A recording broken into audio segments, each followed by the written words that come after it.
Assalamualaikum warahmatullahi wabarakatuh. Perkenalkan, saya Aulia Natasha dengan NIM 2330203013 dari kelas HTN 5A bersama rekan Saya Diana Fitri dengan NIM 2330203020. Nah, pada kesempatan kali ini kami berdua akan membahas suatu topik yang sangat menarik untuk diperbincangkan, yaitu tentang menyeimbangkan demokrasi dalam nilai syariah dalam konstitusi Turki modern. Konstitusi Turki tahun 1982 dengan amandemen terakhir 2017 menegaskan bahwa Republik Turki adalah sebagai negara demokrasi, sekuler, dan sosial yang diatur oleh aturan hukum, di mana hal ini terdapat di dalam pasal 2 Konstitusi Turki. Saya berpandangan bahwa Konstitusi Turki tahun 1982 amandemen 2017 telah berhasil menegakkan sistem pemerintahan yang demokrasi, modern, dan menjamin hak-hak warga tanpa diskriminasi.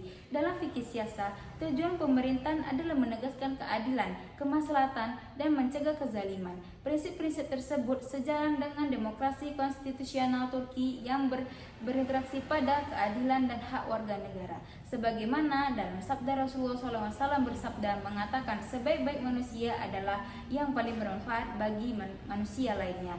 Hadis riwayat Ahmad Tabrani dan Darul Turki. Ini menegaskan bahwa keberhasilan pemerintahan diukur dari sejauh mana ia memberikan manfaat dan keadilan bagi rakyatnya. Konstitusi Turki 1982 amandemen 2017 belum sepenuhnya berhasil menegakkan sistem pemerintahan yang benar-benar demokratis dan menjamin keadilan sosial yang secara menyeluruh, terutama bila dilihat dari sudut pandang fikih siasa dan konsep keadilan dalam hukum Islam.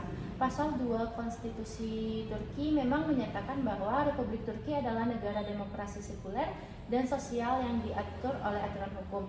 Namun, dalam implementasinya, pasal 4 Konstitusi Turki menyatakan bahwa prinsip sekularisme tidak dapat diubah atau bahkan diusahakan untuk dirubah. Artinya, nilai-nilai keagamaan termasuk prinsip syariat tidak dapat dijadikan sumber-sumber hukum publik dari sisi siasa dusturia. Hal ini berpotensi membatasi kebebasan beragama dalam ruang publik karena meniadakan peluang penerapan hukum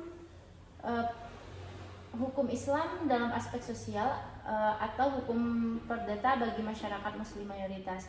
Ini mengajarkan bahwa pemerintahan ideal bukan hanya demokratis dalam prosedur tetapi juga adil dan berlandaskan nilai ketuhanan, sebagaimana keadilan dan amanah dalam Quran surat An-Nisa ayat 58, yang artinya sesungguhnya Allah menyuruh kamu menyampaikan amanat kepada yang berhak menerimanya dan menyuruh kamu apabila menetapkan hukum di antara manusia supaya kamu dapat berlaku adil.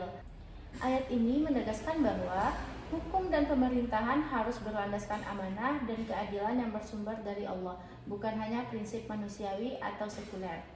Pandangan bahwa Konstitusi Turki tahun 1982 amandemen 2017 belum berhasil menegakkan keadilan dan demokrasi karena prinsip sekularisme dapat diperdebatkan. Justru prinsip sekularisme dapat pasal 2 dan 4 Konstitusi Turki bertujuan menjaga netralis negara terhadap agama, bahkan menolak nilai-nilai agama. Dalam konteks fikih siasa, hal ini sejalan dengan konsep maslahah mursalah, kemaslahatan umum, yaitu upaya pemerintah menjaga kemaslahatan umum, stabilitas dan keadilan sosial dengan mencegah dominasi satu tafsir agama atau seluruh warga negara. Pasal 10 Turki menegaskan semua orang sama di depan hukum tanpa diperbedaan dalam hal bahasa, ras, warna kulit, jenis kelamin, pandangan politik, keyakinan, filsafat, agama, ataupun kepercayaan. Ketentuan ini menunjukkan bahwa keadilan sosial dan hukum ditegaskan tanpa diskriminasi sesuai dengan tujuan syariah, yaitu menjaga agama, jiwa, dan keturunan dan harta.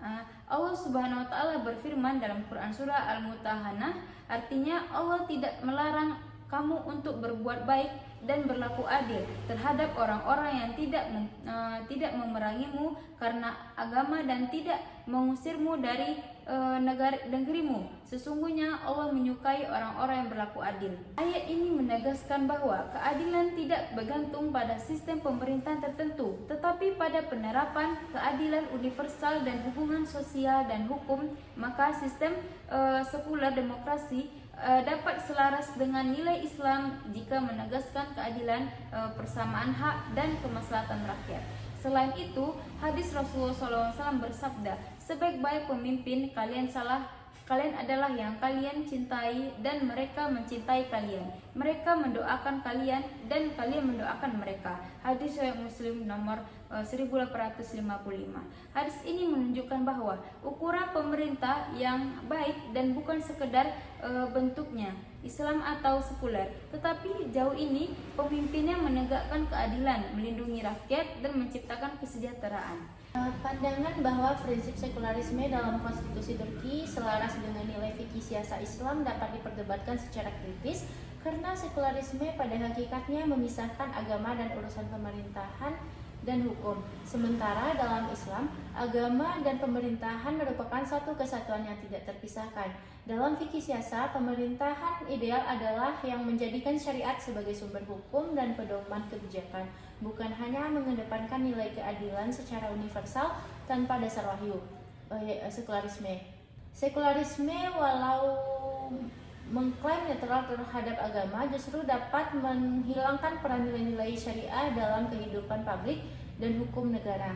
Sementara dalam Islam, keadilan tidak bisa dilepaskan dari ketaatan pada hukum Allah Subhanahu wa taala sebagaimana ditegaskan dalam Al-Qur'an surah Al-Maidah ayat 44 yang artinya barang siapa tidak memutuskan perkara menurut apa yang telah diturunkan Allah, maka mereka itulah orang-orang kafir.